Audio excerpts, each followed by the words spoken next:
Welcome to the NC Spin After Spin. Additional comments from our panelists just available on our website. I want to ask each of you, what do you wish you had said on last week's show, but you didn't? Connie Wilson, start with you. Well, one of the things I wish I'd been able to talk about, because it's interesting, we had the state superintendent of public instruction we were talking about, and then also about the election versus appointment of judges. And the voters, I've heard and seen in polls over the years, strongly support keeping their right to elect somebody. And so it's easy to talk about needing to make changes. That's one of the reasons why we haven't been able to fix superintendent and State Board of Education and that issue.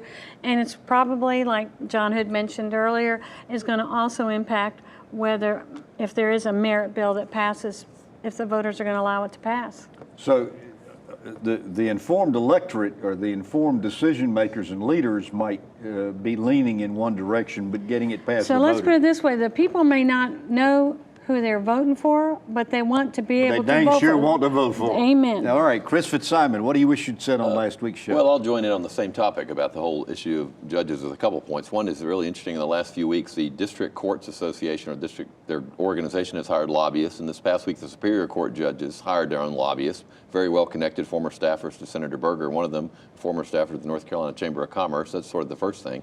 And the second thing is there's starting to be a growing body of rumors in Raleigh that what the Republicans have is a two-pronged approach, that they rather have merit selection. The Senate certainly would, and they may be likely to put that on the ballot, but Justin Bird's plan is sort of plan B, which is if they can't get merit selection, they want judges which, whether you think that, and I think there is, John's right, as he said during the show, there's a consensus we need to redraw the districts.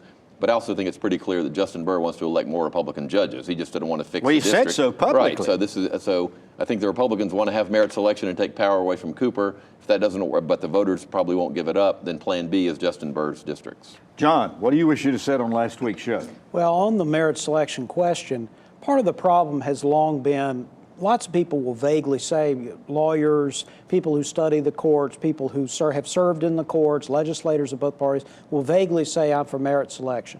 Then you get into the actual specifics of the bill. And oftentimes what you end up with is not a federal-looking system where the governor appoints and the legislature confirms, or even a clean sort of a system like Virginia or South Carolina has, where it's a legislative appointment. Instead, you have these sort of intermediate bodies created, staffed up with people from the bar and people from this association and that group. And that's a dead idea. The Bar Association figured that out in the last couple of years. They've stopped insisting on that because that would obviously take power not just away from the voters, but away from anybody who's accountable at all to the voters and give it to completely unelected people. Furthermore, legislators who are Republicans recognize that the groups that they want to give the power to vet these judges are overwhelmingly Democratic. So that is a completely dead letter. I hope that none of the bills, because I think merit selection is worth talking about, but if they look like that, they'll never pass and the public will vote it down. Interesting. Howard Lee, what do you wish you'd have said on last week's show? We spent considerable time last week talking about the lack of civics being taught in our public schools. And that, of course, is concerning to me. But at the same time, I'm impressed with the work that has been done by former Justice Sandra Day O'Connor, who has led the efforts to set up a website called iCivic. And the curriculum and materials made available to schools, and it turns out that a number of schools are indeed taking advantage of that. iCivic. iCivic is the website. But I'm even concerned far beyond that about how ignorant adults are about how our government operates and who represents whom and in what positions. I don't know how we solve that problem of getting people more connected to who their representatives are and how they can utilize those representatives.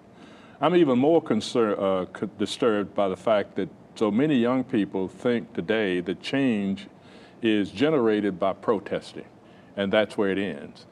Protests are simply a process of getting attention, but policy and change comes by long-term engagement in being able to both elect and persuade people to put policies in place.